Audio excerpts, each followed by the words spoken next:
Hello bachcho, let's read the question. So here the question say about what do you understand by exothermic and endothermic reaction. Second, give an example of exothermic reaction and one of an endothermic reaction. Third, which of the following are endothermic reaction and which are the exothermic reaction. First, burning of natural gas. Second, electrolysis of water. Third, बात हुई decomposition of calcium carbonate. Photosynthesis, respiration.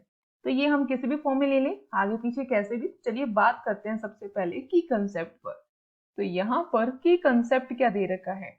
की concept हमें बताना है exothermic यानी कि ऐसे reactions के बारे में जहां हीट रिलीज होती है, और एंडोथर्मिक रिएक्शंस जहां हीट को ऑब्जर्व किया जाता है।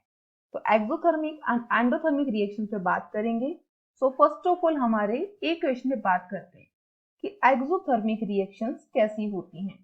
सो हम एक्सोथर्मिक रिएक्शंस के लिए कहते हैं ऐसी रिएक्शन जहां हीट रिलीज होती है। तो क्या कहेंगे हम? Heat is released. तो हीट तो हो गई रिलीज, ठीक है। और अगर बात करते हैं एंडोथर्मिक रिएक्शन, सो एंडोथर्मिक रिएक्शन में क्या देखने को मिलता है? तो जो एंडोथर्मिक रिएक्शन होती है वहां देखने को मिलता है जो हीट है वो एब्जॉर्ब होती है। So heat is absorbed, heat absorbed है तो एंडोथर्मिक रिएक्शन है। अब बात करते हैं नेक्स्ट वन। तो नेक्स्ट वन हमारे पास क्या कहा गया सेकंड क्वेश्चन के अंदर, give an example of exothermic and endothermic. Exothermic का एग्जांपल क्या है?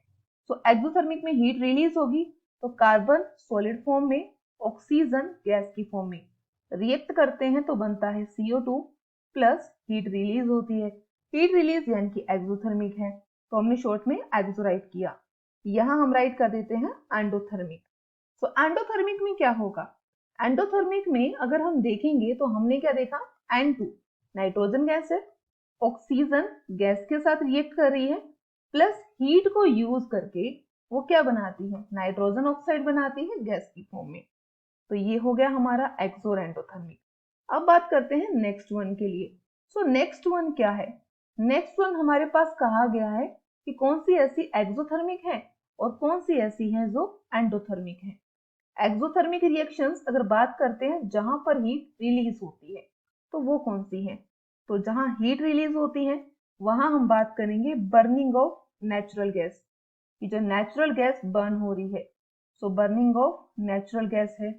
उसी के साथ अगर हम बात करते हैं तो रेस्पायरेशन है, और रेस्पायरेशन के साथ ही अगर क्या होता है, डीकम्पोजिशन है।